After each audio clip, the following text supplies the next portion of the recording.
Welcome, ladies and gentlemen, to Bits at the Backline, your local Omaha comedy podcast that explores the origin and development of comedy bits. My name is Josh Prentisil. To my right is a gentleman that needs no introduction. He is the light of the Creighton MA program. He's so good that when he graduates in May, the program's over. That's not a joke. It's actually happening, unfortunately. We were like, we perfected the recipe. We don't need to do this work anymore. I like that way of looking at it, where we are just the most distilled version of what is possible. That's a very positive way of looking at things. Give it up to one of my favorite people in the world, Caleb Jones. Thank you so much. I love all the comparisons to light. It's like the second time I think I've been compared to light. Which, hey, that's cool. I suppose. Good metaphors. To my right here, we have someone very special. Okay. A very special guest. He tours from Asheville to Nashville. He is a comedian on the watch and to watch. A comedian to watch from the Chicago Tribune. We have with us today Zach Peterson. Woo! Thank you. I kind of stumbled through my script there. I really wanted to crush the whole like Asheville to Nashville thing. I was really proud of that rhyme. And but also that's only like a 6-hour drive. Yeah, so from Asheville to Nashville. As far as a tank of gas will take him. Hey, well, sometimes that's a very Midwestern, idea. Yeah. And both wonderful cities. Exactly. Yeah, I've never been to Asheville. Oh, it's beautiful. Really? Mm-hmm. Interesting. Where is Asheville? So I know. North Carolina, it's in the Blue Mountains. They have a wonderful comedy festival there called Laugh Your Asheville Off. But I think now it's the Asheville Comedy Festival because they grew up enough to where they don't need to be based around a pun. They don't need to, throw in that butt pun in there. And it's just like it's just a wonderful city. And a really cool. It's really picturesque. It's very nice. Awesome. A lot of not jewel shops. A lot of it's like one of those hippie southern shops. So it's a lot like gem and mystical, like crystals, there's like 6 of those shops, like 3 blocks. I'm like, man. Okay. Yeah. Very nice. I can dig that. That's nobody cool. needs this much rose quartz, but here it is. But here it is. Well, thank you for being with us today. We're super excited just to have you on. Thank you for having me. Yeah, for sure. Really glad you can make it and talk with us. We wanted to kind of dive into your craft, ask some questions about how you go about things. I had the pleasure of watching your set a couple weeks ago now, and we definitely, we had a chance to kind of like mull over some of those ideas. We wanted to ask you about some of those things. Sure. But to start things off, we had a chance to visit your website. Okay. And I wanted to ask you about your website. Absolutely. Because I loved the aesthetic of it. Mm-hmm. It had this sort of like 90s like Halloween style, which I thought was really cool.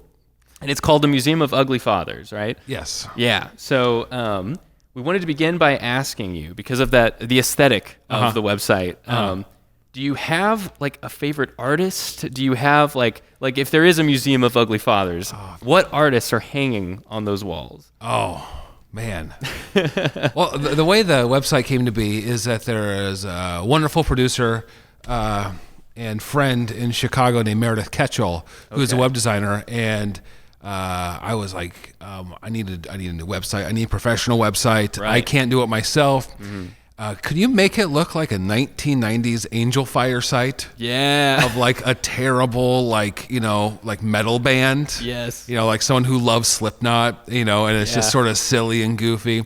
And everything, all like the icons and stuff on the website are things from jokes of mine. Oh, I see. Okay. I didn't realize that. I totally did not get the duck thing until I did a deep dive yesterday. And then I was like, he's totally right, though. Like, the mallard is a value bird with a noble register and a green head, I think. I think that's still on my record. It may be online somewhere, but I had a joke about ducks. About ducks. About like, just about, the older you get, the more you appreciate ducks, essentially. Yes. It's coming back to me. I've heard that joke before. If it wasn't your last set, it was one of them. It was. It's an older one. It's on the record. But yeah, so like it's Meredith like knew all my jokes. I don't believe she's doing comedy right now, but she was a comic at one time. But if she is, I'm sorry, I didn't. I don't know. I'm not in Chicago, and the pandemic has really changed a lot of people's focuses. Right. But in terms of museums of ugly fathers, that came about because Meredith was like, you get another domain name instead of Zach Peterson Comedy. I'm like, well, let's do something stupid. And then we did Museum of Ugly Fathers because I thought it'd be a really fun sort of like branding. I mean, I don't like to talk about brand, but it's a fun. I could put it on merch. Yeah. And I can. But I have it on T-shirts and I have it on stickers. The problem is no one knows what's going on when they see it because I don't have it in my set. I don't talk about it on stage. I need to figure out how to tell everyone like, look, this isn't a weird like website. This is like a weird like dark web website that you're gonna. It's just a fun. It's my website. Instead of putting my name on it, you thought I'd have a funny URL address. So I got to figure out how to let people know that. Maybe now is the start to do that. But in terms of like if I have an artist that influences me like aesthetically, oh geez. I mean, I love.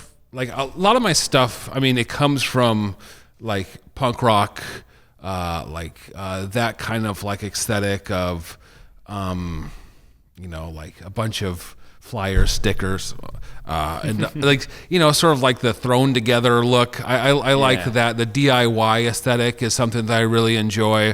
I mean, if you do see my merch, it's literally line drawings of things that I have done. My records album art is a takeoff of a Dillinger 4 record, which is a punk band from Minneapolis. That their record is called Midwestern Songs for the Americas, and my record is Midwestern Jokes for the Americas. I see. Okay. So it's very based in that, and then another one, especially with the website, horror movies. Right. I like I'm wearing a witch shirt right now. I was going to say, we can. Yeah, geez. Like, I mean, the older I get, like back in high school and junior high, it was all punk rock and horror movie T-shirts, and I'm almost 40, and it's not changed at all. And I would like to think that I've grown as a person, but I don't. I think that's silly to think by this time. It's just not going to happen. We did note that, that this was kind of a 90s Gothic presentation, and we were talking in the office yesterday. We were kind of wondering, like, what did you dress as for Halloween the last time you went? Oh, geez. The last time I went as Halloween, I dressed as the Eradicator. The Eradicator. From Kids in the Hall, which is, it's esoteric and silly. It's a sketch where there's a guy who plays squash, and he wears a ski mask, and he sees himself as this like villain of the squash league, and he's like Eradicator, and he's just, all it is a guy with a tennis racket and a pink polo and white shorts wearing a ski mask. Lovely. And so that's what I went when a guy looked like he's playing squash with a ski mask on. That's fantastic. and no one knew who I was. But I've never heard of the Eradicator, but I'm a little interested now. Well, I mean, if you're my age, you grew up watching Comedy Central. In the 90s, they played SNL and Kids in the Hall all day, every day. And so you got to know those sketches quite a bit. And at least in the small like community, like my family, my brothers, we watched it nonstop. And Eradicator and Kids in the Hall were, like they were paramount to our humor. So, you mentioned the so the name of your record, right? It was Midwest. Can you say Midwestern Jokes for the Americas? Midwestern Jokes for the Americas. So, and you also mentioned the influence of like some sort of Midwestern like punk or emo groups, right? Which is definitely an aesthetic that I too have been attracted to. Sure. But I wonder, so that Midwestern sense of like a Midwestern comedian, I'm very curious on what that means to you. Like, what does it mean to be a Midwestern comedian? What makes it Midwestern? I think if you're in the Midwest and doing comedy, you are like by nature someone who is on the road a lot. Right. Because whatever city you're in, whether it be Kansas City or Omaha, Des Moines, Milwaukee, whatever, St. Louis, like all these things, you have to go to other cities to get the stage time and to do the shows and make any money. Right. You have to be on the road all the time. So it's this, like, there's Omaha comics, then like in the larger scheme, there's Midwestern comics. Because there's people in Des Moines that I know better than people in Omaha, just because I've been on the road so much and just like met up with them in Iowa City, met up with them in Minneapolis or whatever, and just hung out with them forever. Mm-hmm. So that's one part of being a Midwestern comic, and I think the aesthetic of the Midwest, very unassuming, very nice, and I think it was probably multiplied a little bit by me being in Chicago, and I grew up on a farm. I grew up in a small town. I lived in Omaha for most of my life, and then I go to Chicago, and these things I sort of wore on my sleeve. And to a lot of the people that are from larger cities or not from farm communities, it was very much like I represented that to them. So I sort of got that. I got that reputation, and like with my older stuff, I spoke a lot about like farms, and I spoke a lot about growing the country and all that stuff. Yeah. Well, there's an interesting. So we were talking about the Coen brothers, before we started, and of course, Fargo, their famous, Minnesota nice, like qualities of that. And it's interesting that, you bring sort of the nice qualities up, because like, I wonder how, so this might be a bit of a stretch maybe, but sure. it's a craft question. Mm-hmm. So if you're on stage, right, and you lean into that like Midwestern, sort of appeal, does it help with getting the audience on your side? Do you feel like it helps people relate with sort of who you are, or is it not at play? Does it present its own problems? Yeah, I think there are times, especially when I would have small town jokes about being from a small town, and when I go and do places like Carroll, Iowa, or Crown Point, Indiana, or these towns that aren't very large, I would start with that. Because they'd be like, listen, I know I'm living in Chicago. I know, I'm all tattooed and all that stuff, but I'm from a small town, and then that would sort of put them at ease. Right. It sort of relate, each other to these people I probably don't have a lot in common with, to be honest. Mm-hmm. But it's sort of a place where we can relate and then move on from there and sort of gain their trust a little bit.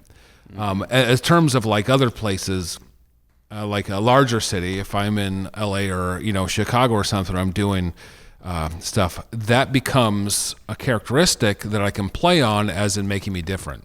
Right. Yeah. Because when it comes to comedy and being a comedian, you have to brand yourself to the audience quickly. You have to say, "This is who I am." And we have to go from there. So if you have a joke about, say you have an accent or a funny haircut, or you look away and people are going to be wondering about that thing, you have to address it right up away so they can frame you into a context. And so like if I can use myself, like, my experience to help framing it, then great. And also if you're trying to get booked, or if you're, or if like an industry person wants to sell you, because at a certain point, if you want to succeed in comedy, you become a commodity. And so therefore you have to sort of have an elevator pitch about yourself. Like, I am this kind of comic, and I've always sort of struggled with that. But Small Town Guy has always been very helpful in that. I think my earlier stuff, stuff I did for my first record, like I leaned into that a lot more. I don't think I do that as much anymore, though. What an interesting predicament to be in, with the sort of like necessary commodification of your art. Basically, we've actually been discussing this in a class. Yeah. But we've been reading Latour, and we sort of talked about that, where like we're sort of in a stage, right, where like maybe back in when we were painting things in caves, right, there was a religious aspect to art, there was this sort of experiential thing, and then now we've sort of entered into a commodification, period. Mm-hmm. And like it seems like such a difficult thing to wrestle with, because it's like, obviously you do this because you love it, right? Exactly. I don't think I'm too off base saying like, yeah, it's a passion. But at the same time, like, yeah, if you want to succeed, you got to sell yourself. You got to like be able to do that, and it's quite the bind, I feel like, for a lot of artists. It is. And then once you like, if you really find it, you think you find it too early, then you put yourself in a box of it has to be in these parameters. And luckily, I haven't succeeded enough to where anyone has any expectations. Silver linings. There's an upside. Well, your set was great Thank you. on Wednesday. I'm wondering if it's all right if we play it. Oh, for sure. Guys, our next comic is one of Omaha's greatest comics. You can see him tomorrow for After These Messages, which is like a mystery science theater with old advertisements. It's really weird and really fun. Guys, give it up for Zach Peterson!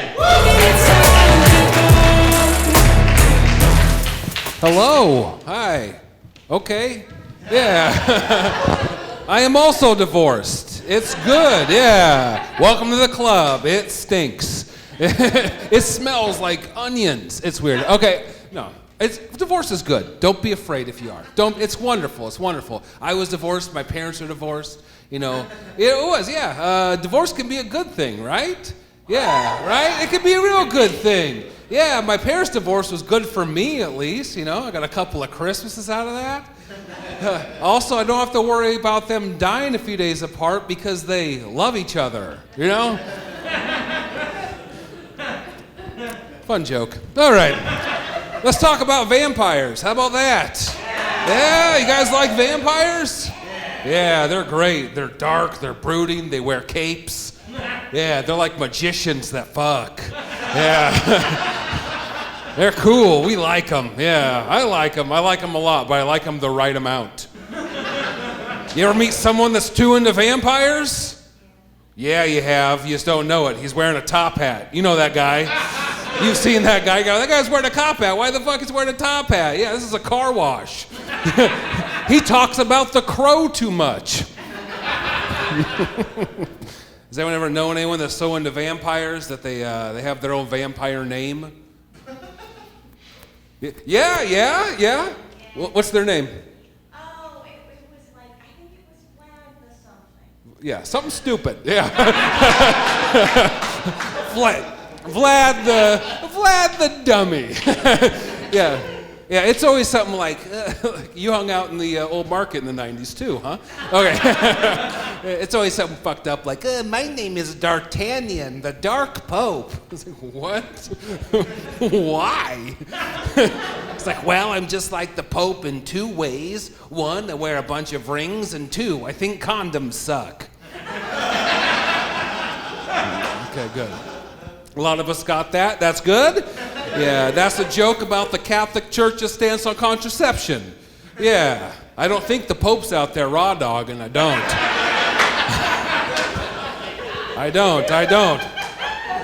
But if he was, man, that's a pretty fun Pope, Like, have fun, Pope, but wrap it up. You're going to get HPV.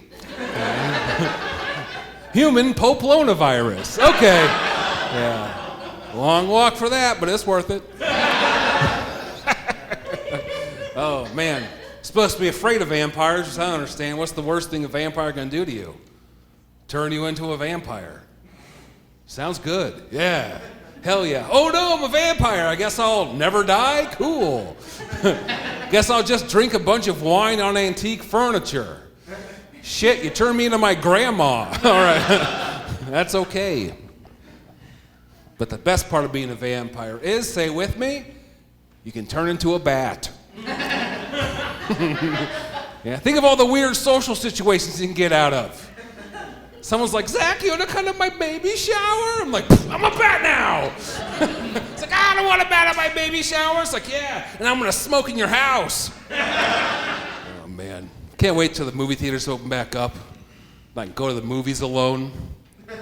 Anyone else one of the lone moviegoers? Yeah, I love going to the movies alone. People want to come with me. I'm like, no! I don't want to hang out with you in the dark. That's not fun. If I wanted to sit next to someone and not talk for 2 hours, I would just drive to Kansas City with my girlfriend after I told her astrology isn't real. but I wouldn't do that. I have no reason to go to Kansas City. Oh, man. I love going to movies alone, but you can't go to all the movies alone. Can't go to a Pixar movie alone. I love Pixar movies, but I'm not the guy in the Pixar movie alone. You want to see me in the dark, covered in popcorn, the corner, like, oh, I hope that fish finds its dad, you know. Not going to be that guy. Best movie-going experience I ever had, I was in a theater in Pueblo, Colorado. It was packed. And I sat next to this family that was chewing so loud. They were chewing so loud, like sarcastically chewing, like louder than humans chew. Do you understand? Like a I was like, what the fuck is happening? And then I hear one of them go, oh, fuck. I dropped it. I dropped the pickle. Do we understand what's happening? This family had a pickle. One pickle. This family brought a single pickle to a movie and shared it. A communal pickle, like a bunch of briny John Stocktons just passing it to and fro. That's not okay. You don't bring produce to a movie. I don't want to offend anyone, but that's definitely some homeschool snacks, right? That's some weird homeschool snacks. You know those weird homeschool kids with those weird homeschool snacks? You know, because their family ain't buying anything cool like fruit by the foot. It's always something fucked up like cornmeal by the deciliter, you know?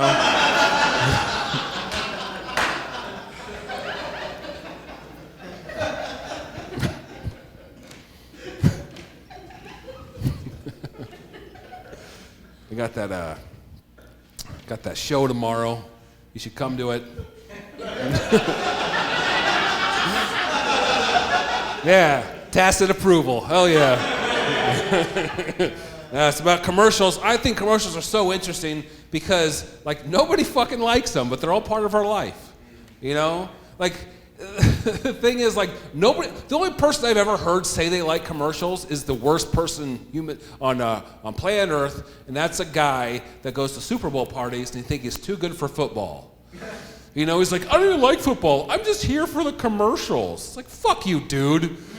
Right? You don't like commercials 364 days, and then one day you're like, oh, Doritos, show me your art. You know? God. We don't like commercials because they're manipulative.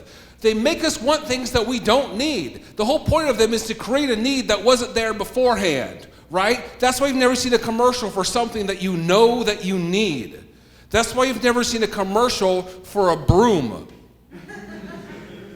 You haven't, because if there's a commercial for a broom, just be a guy spilling shit going, ah, fuck, now what? I have no idea. That's going to be there forever now. I have no apparatus to affect it. Get a broom, you know? That's what I'd tell the guy. I always create needs. I want to see the needs that are being created get weirder and darker. I want to see a commercial where a guy walks into an office with just like blood draining down his face, right? And there's a guy in a chair that turns around and goes, that was me 3 weeks ago. Fuck this joke up. Let's start it over again. I can do that. I saw Billy Bob Thornton yesterday. He told me my jokes are good. So... I did. He's like, I like that stuff about film you did. I'm like, yeah, I know, Billy Bob. We got a lot in common. I also have blood on my neck. Okay, so that commercial I was talking about. A guy walks into an office, blood raining down his face. And then he comes in and goes, oh, sorry, late for work again, boss. I was attacked by bats, right? Then a guy in a chair turns around and goes, that was me 3 weeks ago. Always getting attacked by bats. That was until I bought the new Hyundai Elantra. With power windows and power brakes and moonroofs the bats can't shatter. Well, looks like I'm driving to work. Hyundai, oh fuck, bats. Everyone having a good pandemic? Yeah, man. those 2 weeks where it wasn't the pandemic were tight. They were tight as fuck. Yeah, man. It's like, I thought I was going to be good at this shit. You know what I mean? I thought I was going to be really good because I'm an introvert. I have social anxiety. And I was like, man, I don't need to talk to anyone. This is going to be awesome. Then 8 weeks in, shit got bleak. You know? I said out loud, I miss going to Subway. That's fucked up, right? That's real weird. I miss the shiny meats. Yeah. It wasn't terrible. I spent the most of the time with my girlfriend, you know, and I've known her since high school. She was the janitor. She was like, I need a good bucket boy. And I was like, I like the way you slop your mop. Let's do this. And people find that out. She was my high school sweetheart. And when people find that out, like, oh, that's so cute. That's so sweet. That's like a Hallmark movie. I'm like, yeah, if a Hallmark movie showed penetration, you know, because they don't. You know that? They won't. Even if you ask them, write them a letter like, you're expecting me to believe that this is the best Christmas ever? And there's no sliding or gliding going on?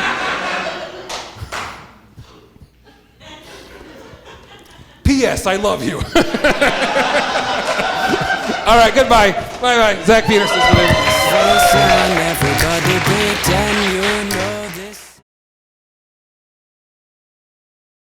Okay, so that was a great set, man. Thank you. Yeah, that was fun.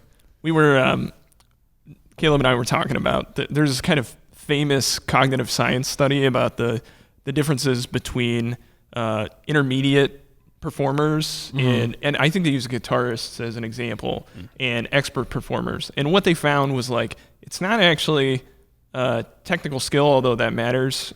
You do find people that are like savants and with guitar or chess or something like that. The real distinguishing character is being able to adapt on the fly and to be able to, you know, kind of go, oh, well, that's okay. Well, now we're going to do this, you know, and kind of rearrange jokes in your head, that kind of stuff. Well, not for the guitarist, obviously, but Unless they're funny guitarists. Yeah. Unless they're very funny guitarists. so you had the drunk lady, and you responded beautifully. It was like you brought her in, you included her, and then she was no problem. And I guess I'm curious to know what were the key experiences that kind of built out that skill set? The key experiences, I don't know where I heard it or if someone told me, if it was a podcast or whatever, but at one point, you know, I heard something about there's like a stream of consciousness within the room that you sort of need to dive into at one point. And, you know, whether that be, a lot of the time all I'll do is I'll say, give it up for the host. You know, because all that is like we're at a show. Can we all be a collective and do one thing together? And I'm in charge of that, right? And it's something it's very simple and it's not noticeable, and I'm not reaching. With this one is that I have divorce jokes that I don't tell anymore, but I know enough to where I can like hook it in real quick to what's going on. So it seems as though it's, you know, off the cuff where it's like, I'll just go back to the reserve and pull this out. And throughout that show, you know, there was a lot of talk to her, and you know, and I assume that she may have had a few drinks. What makes you say that? Yeah. So you know, so I was just sort of commenting on that and like including her and talking to her, and then but everyone else knew that was going on, so I was hoping that would sort of like, you know, be my in to this collective, like, you know, stream of what was going on in the time. And there's been times where I've completely failed doing that.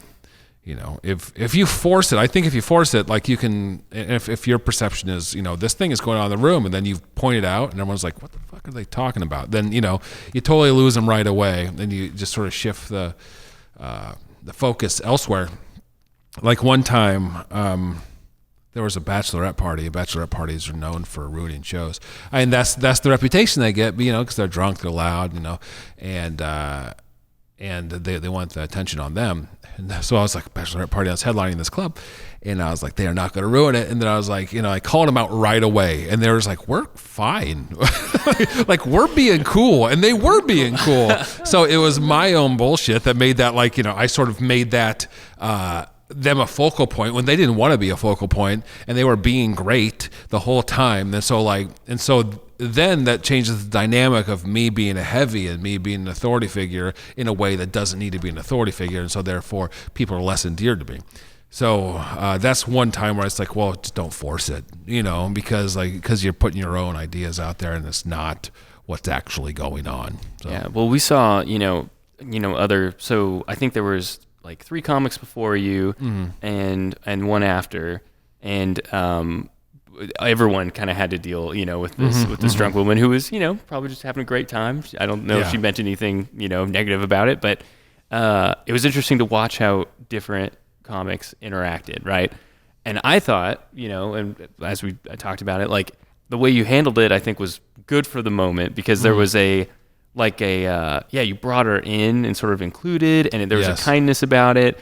And on the other side of things, I think some people might kind of go for the attack, might kind of try to be like, just face it head on, and so I'm wondering, like, do you have a sense of when it's best to like attack quick, or are there times where it's clear that sometimes you just got to be nice, Yeah. I never attack. I just don't like, if there is a problem, I don't become an adversary, because you don't know who these people are. You don't know how other people around them feel. I remember they're like doing a show with this really great Chicago comic named Adam Burke. You can hear him on Wait, Don't Tell Me every once in a while. And I forget where it was. It may, because we did some stuff in Indiana, but also just a bunch of stuff around Chicago. And there was this table. There was a problem table, right? And everyone was talking shit to them. Everyone was like, calling them out. And then what Adam did is he just like says to the table, have you, he's like, hey, like, what are you guys talking about? That? Oh, okay. And then he links it into one of his jokes. And then they're done. They're done, because people come out to comedy shows because they want to have a good time. And if they're having a good time amongst themselves, then you're trying to sort of elevate that time. So if you can bring them into the larger scheme of what's going on, then you've done that for them. If you work against them, they're going to work back against you. So if you can work with them, it's, sort of like judo, where you use the momentum of the other person's attacks to flip them over, right? Yeah. So if you can do that, then like that's like, I remember just seeing Adam doing that. It's my mind being blown. Like, holy crap! Like, you can like just. I mean, it was like a parent talking to a child, and using and like saying, oh, but you really want to do this. They're like, yeah, you're right, okay. And then it's like, whoa, like that's incredible. So I really, that is the best way of doing it, of just like, come with me, we're friends. I've also heard like speaking more softly will help too, because then people they'll either like stop talking and like listen, more so, or the people around them will tell them to shut up. So you don't become the heavy, because I know there's the prevailing thought of like, you are sort of this king of the room, and and you tell people what to do. And I don't think that's necessarily true, because if you go too hard, you lose the whole crowd, even if the people are being shitty. And if someone like a table is being rowdy, or a table is disrupting the show, I won't even make jokes about it. I'll be like, hey guys, like, we're trying to have a show here. I'll just stop it and just like speak to them as human beings. And if then it continues and they are shitty, then maybe I'll throw some barbs. But there is a real like threat of coming off as an asshole. And especially the sort of stuff that I do and the stuff I'm talking about and the persona that I portray on stage is that of a nice, silly guy. And all of a sudden, out of nowhere, I'm like, sort of being a shithead to like these people that come and paid to see me. Like, it can turn the crowd very quickly. That is very interesting, because I was that is one of the big things I've like wrestled with, like thinking about like, yeah, how does this whole comedy thing work? You know, it's like, yeah, writing jokes. Okay, cool. I think I understand, you know, the basic concept, like, you know, delivery, all those things. And then like, but like, what do you do when someone throws in a wrench and things start getting crazy, you know, like, and it's really nice to, kind of hear you say like, yeah, like don't be a dick, you know, because I am always inclined to agree. Like the shows that I have been to, I always get this like this sort of, you know when you're like at a bar and a fight just broke out, you know, and you get that feeling where you're like, ooh, like you're not in the fight, but like you're around it and you see thing and you get that sinking feeling. I always get that when people start like, you know, fighting or bickering or pushing too hard, you know, on stage, but like, you know, bringing people in or going the route that you have sort of described for us, like that feels a lot better because by the end of it, people are like, you know, we're here to have fun. Everyone's here just to have a good time. So exactly. Like, let's just do that. The parallels to teaching are extraordinary. Sure. Because, I mean, Caleb and I teach some classes, and this is exactly the same thing where it's like, all right, you know, like you invite and you know, kind of the gentle mode, and the last resort is to start to contest and become an authority figure. Yeah. You do have to be like water in a way in order to deal with an intransigent character. Absolutely. I think there's a lot of comics that get into comedy and they say the focus is on the comedian. Like as a show, like the comedian is the most important part. It's like when that is not true. You know, the comedian is a vessel to make the people who paid for their good night, you know, to have a good time. And if you're not doing that, then you're not going to have the opportunity to be a comedian. So, you know, you should focus on the crowd and the people that came and saw you instead of your own ego. You know, and even though if it makes you mad, you gotta just move with it and, you know, make sure that everyone in the whole crowd is having a good time. If they're ruining the show for everyone else, the crowd's going to let them know, you know, and I think there's so much, I think there's so many comics that have this idea of what a comic is supposed to do and what a comic is supposed to be instead of just a vessel for the crowd to have a good time. Yeah. You know? I mean, when you simplify things, that's exactly what's going on, isn't it? Like people, you're just like, I think, again, it sort of connects to our, you know, commodification or utilitarian, you know, discussion of like, you know, what does a comic, what does an artist really do, you know? And so like, it's a bit of a transaction, you know, like you're there to give people a good time and they pay to come see you. So there's sort of a trade going on there. And, but on the same token though, like, there is sort of there's a communal aspect too, like everyone's sort of a part of things, and that's also important to think about. Absolutely. And I'm not saying pander. I'm not like, you know, the crowd's always right, and the crowd's, what I'm saying is like, understand your role in this conversation, you know, understand like what you're actually doing. And then, because I mean, my jokes aren't for everyone. What I talk about is not for everyone. You know, I'm talking about vampires and bats and all this other crap, you know, that most people, like when they go out like at night, like, I'm gonna have a good Friday. I hope he talks about caves, you know, like no one thinks that. You know, but if you have this like idea, like, we're having a good time, this is real silly, right? At least that's what the persona I'm trying to put out is like, you know, whatever. Like it's all meaningless, it's all silly. Let's just have fun. Yeah.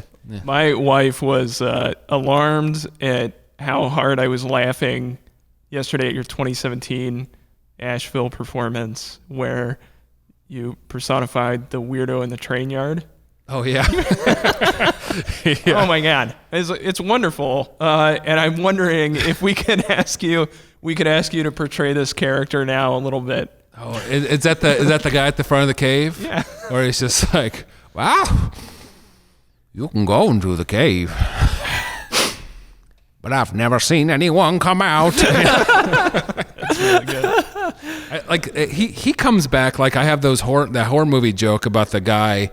at the gas station warning people like, don't go to the lake. That's where those kids died. You know? That's right. And so it's the same guy. It's the same guy. It's always the same guy. Yeah, because I mean, in all those movies, it's a they send a harbinger of a warning where it's just some guy at a gas station, Texas Chainsaw Massacre or all the other ones. Makes me think of Friday the 13th in particular. Yeah, or even in Cabin in the Woods, they do a parody of that. Yeah. Where it's just some guy. It's like, well, this guy's a freak. I don't want to listen to him, but he's always he's the sage. So I'm trying to just do that character. That's where that's from. Exactly. So speaking of like the sort of the content, of some of your jokes, like I wanted to ask. So first, I've noticed a trend that I'm curious if you could sort of elaborate on. Right. So there is an aspect, obviously, influences of horror, of sort of like that metal emo aesthetic for sure, but also there's this image of like the sort of single, like older, like white guy, right?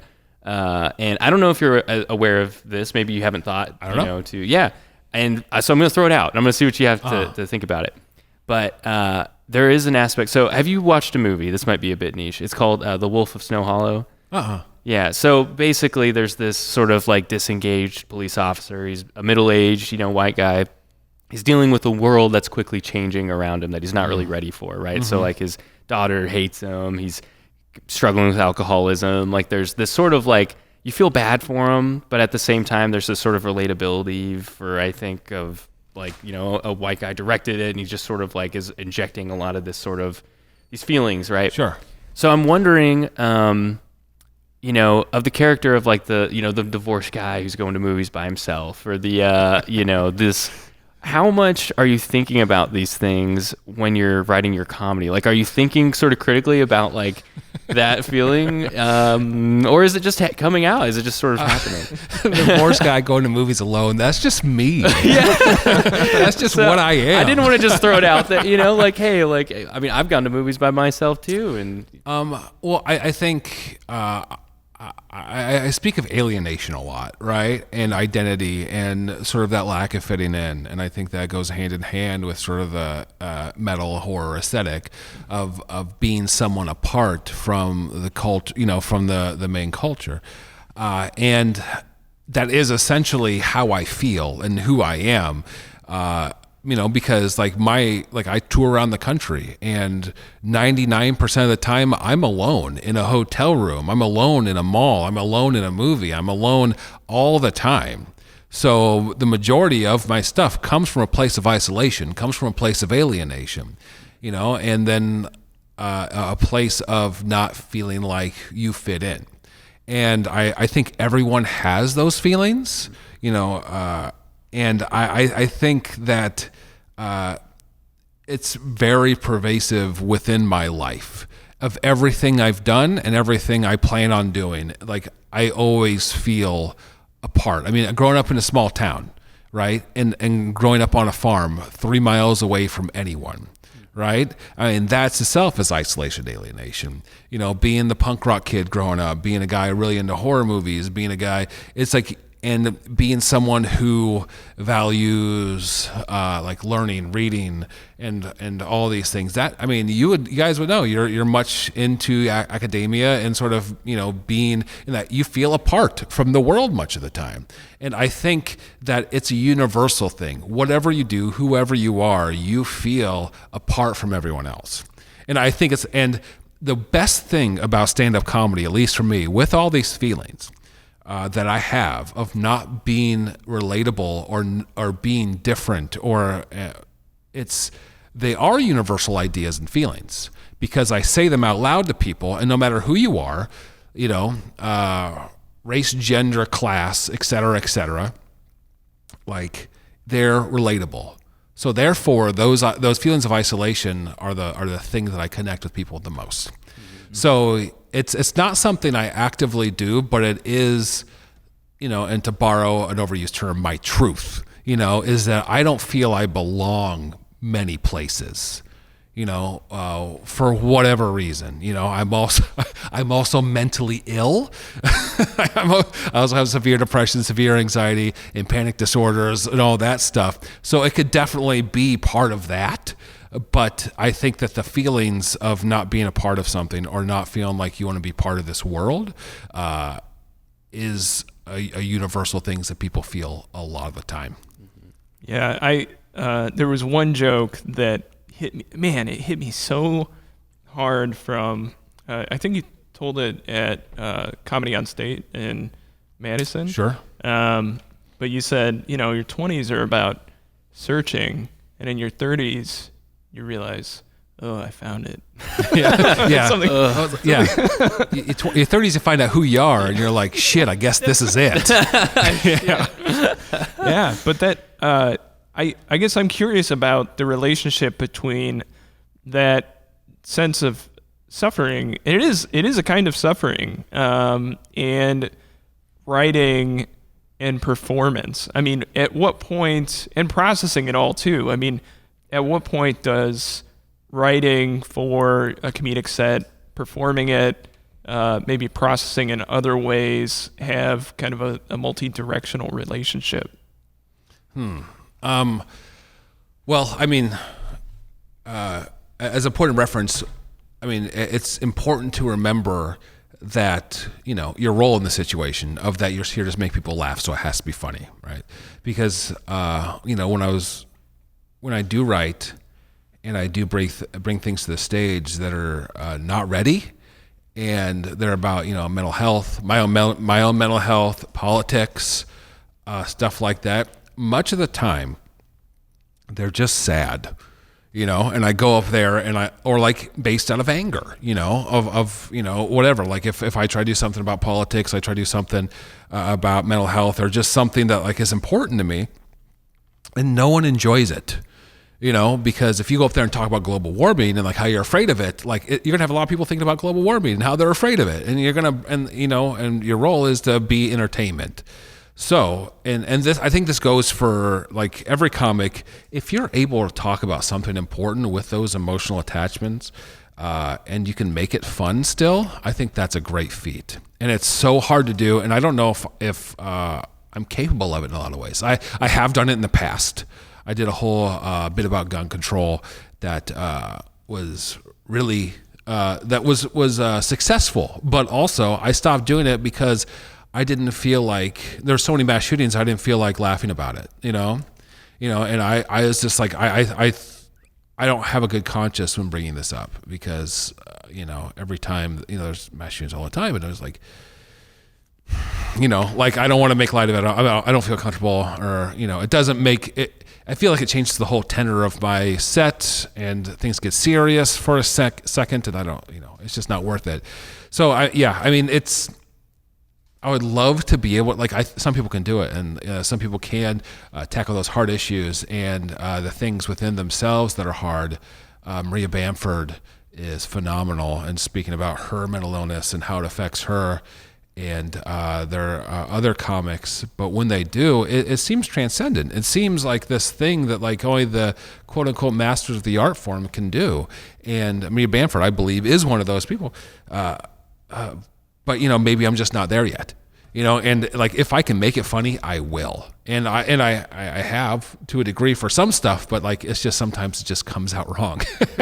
It's difficult. I mean, to put real emotion and those difficult emotions on display and have people enjoy them, that's a feat, and it's very difficult to do. Mm-hmm. I see this other emotional thread running through your work, which is genuine affection. Mm-hmm. Like the D'Artagnan character, like I just have the sense that you know and love people like this, or you've had close contact with those folks, and you're like, this is weird, but I I like you as a person.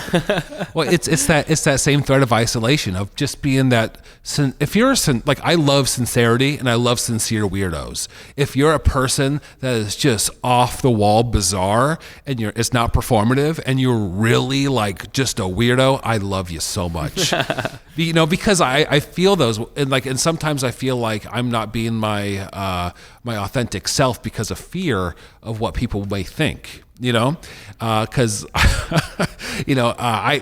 I love, like, and I talk about it in my dating bit. I don't know if you've heard that one, but it's about like being your sincere self on dating profiles, even though the stuff you're into are horror movies and true crime and like heavy music and stuff. It's like, oh, that's fucking scary, right, to a lot of folks. And it's like, but no, I'm like, but also, that's who I am, and I can't fight these things. So if you are a weirdo and you're sort of proud about being this like just strange person with no apologies, I love that.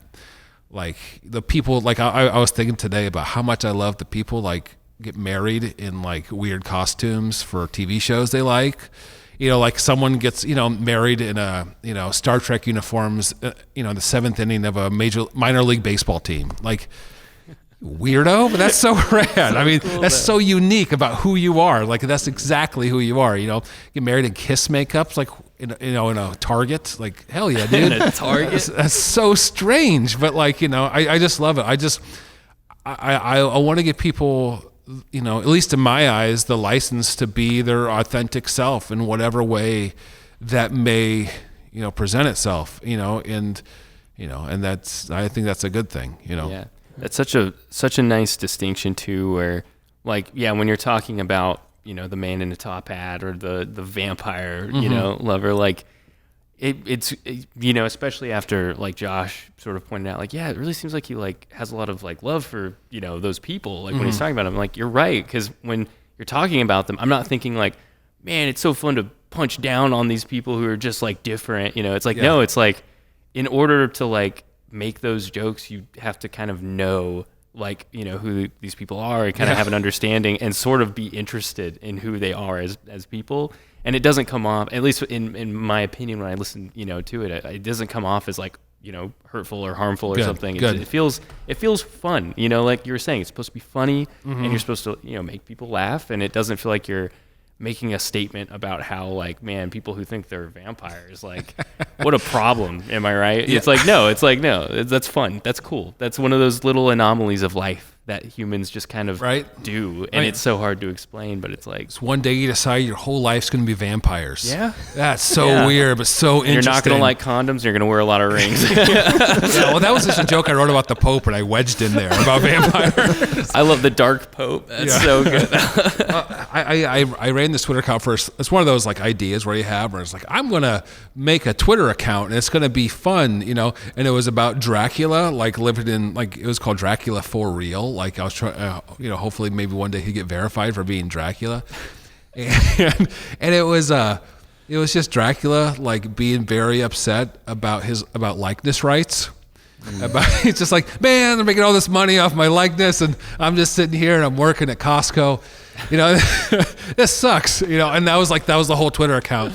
But then I got messages from people who legitimately thought they were vampires. And they were asking me where I got blood from. Do you have a donor? And I was like, and I go, hey man, this is a silly Twitter account. I don't do this vampire stuff for real. So that got the thing moving. It's like, man, I like vampires, but not that much, dude.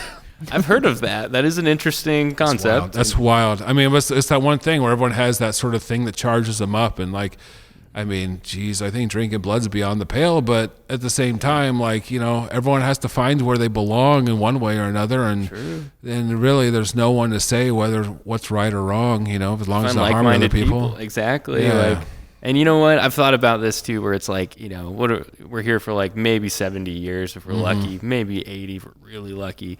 Like if you get joy, spending your time like, as a vampire, and again, you're not hurting anyone, like. Yeah. That's great. You know, I don't know. Like, who's to say that you shouldn't live that way? And wear a top you know? hat to a car wash. Do it. Everyone's cool with it. That's perfect. So I also grew up in Omaha, and I remember the old market in the 90s. What happened to the weirdness? Right? Where'd it go? Yeah. Yeah. I mean, I LARPed there at one point. Man. Like, my brother took me, he's like, oh, these guys are called LARPers. I'm like, oh, cool. And then, like, we did sword fightings. And then, like, you know, in my teens, I was like, that was sort of, like, very embarrassing, but very fun. You know? So it went away. I mean, it used to be like the whole downtown was like this haven of counterculture, you know, and it's not anymore. I mean, even Drastic Plastic is now a restaurant. You know, and it's like, man, I mean, the aquarium was such a, I used to skip, because I went to Central, I used to skip school and go to the aquarium, drink coffee, and play chess against folks, you know, that lived there. Or Some old Czech guy. Yeah. Yeah. So cool. And it was sort of that thing, like, you know, it's been very, you know, I mean, sanitized. I mean, it's just, yeah. There's not that in Omaha anymore, it feels like. Yeah. I mean, since I've moved to Omaha, being, you know, a young person looking for places to go and spend my time, you know, all that, like, you know, I've lived near the old market for most of my time here. And definitely, like, when we were talking about it, because Josh was like, yeah, man, the old market used to be like crazy. And then your jokes, I was like, really? Because, like, it's pretty tame. Like, I just see a lot of, like, wealthy, like, white folks eating dinner usually. And, like, there's some cool places. They're kind of, you know, underground, kind of cool. But, like, I don't know. I wonder, like, I don't know. I see a lot of interesting folks, like, out in, like, Benson now, you know, or, like, maybe not to the same extent. And it's also not the same because it's not central, you know, it's not like downtown. So I don't know. It's kind of interesting how those things evolve. Yeah. Well, I just don't think there's a lot of, like, public spaces in Omaha where people can, like, just gather for no reason. Yeah. You know, and, like, that's what the old market was at one point, where, you know, oh, I want to go hang out Little King, you know, now where Plank is, you know, and then just go smoke cigarettes in the record store because you could smoke inside. Back in the good old days. The documentary on the Cog Factory, I guess it's on YouTube, but that is such a wonderful articulation of the lawlessness of, like, Leavenworth Street leading all the way down into what is now, I guess, Sodo, I guess is what it's called. Yeah. But it used to be kind of abandoned and a little bit scary. It was very scary.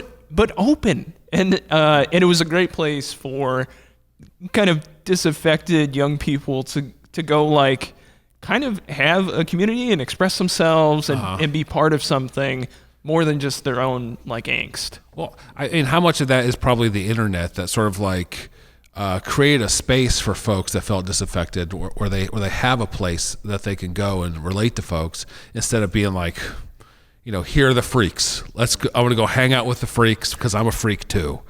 You know, and so now people don't have to look for it. They can just, you know, type in whatever they want to hear, you know, whoever they want to talk to, and they can do that. Yeah, like Discord, Reddit, all those places have become, you know, and which is, it's, you know, it's both, like, a nice thing, and I wonder about it sometimes, where it's like, because I've, you know, I've joined some communities I'm interested in and stuff, and I've gotten to talk with people, but it's, like, not, you know, the same, like, I don't know, at least in my mind, maybe because I never got to experience it, I sort of glorify those ideas of, like, a place where you can just go and, like, meet with people and, like, hang out with, other freaks, you know, like that. Yeah. That sounds awesome to me, you know, and it's like what we have now, you know, with, like, you know, these sort of online communities is cool, but it doesn't ring with the same kind of intrigue and adventure and excitement as actually going to a place, you know, and, like, hanging out with those people. I don't know. Well, it creates an insular culture that is more hostile to the out culture, whatever that culture is. So it creates these bubbles of, you know, shared values where there can be sort of no differentiation, but, you know, of thought. It feels like, for the most part, like you believe this, and this, or else you're on the out. You know, and you know, then it was just like, I don't fit in anywhere. Let's sit outside. You know, for me growing up, I hung outside a 7-Eleven, you know, and tried to get people to buy me cigarettes, because that was, like, that's all I did. There was nothing else to do. There was no such thing as online, you know, or we'd just go to the park and smoke weed, you know, and just sit there, Yeah. But is that better than memes? I have no idea. Yeah. Well, I know it is better. You taking us out of this episode as the train yard guy. Oh. Yeah. Can we send this off? What do you want me to say? Give us a description of the weather today. It's nice out there, but be safe because it's days like this where it's not safe.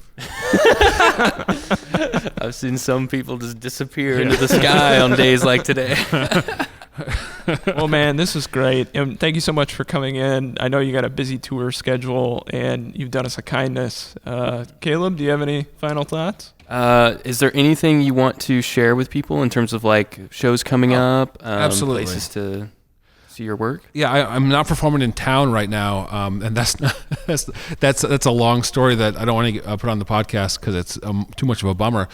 But I will be touring.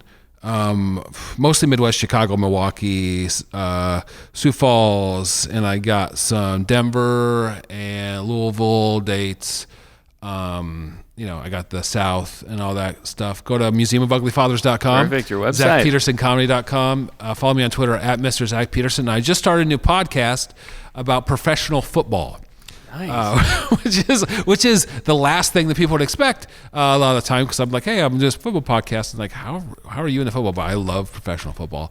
But it's a podcast of another dude that's very similar to me, like, just like, dude in the metal, heavy music, horror movies, and, all that kind of stuff. But we don't like sports media, because we feel it's just very antithetical to the people that we are. So we sort of made our own about how we can talk about it in a way that makes sense for us. Nice. And so it's called Unholy Blitz, and it has like the black metal font and all that stuff because we just don't want it to be completely antithetical to most sports media. But it's a lot of fun. It's on Spotify, Apple Podcasts. The last episode, my mic was all messed up. So, like we were talking about before this, you're like, I got to do all this editing. I'm like, man, I just let it ride.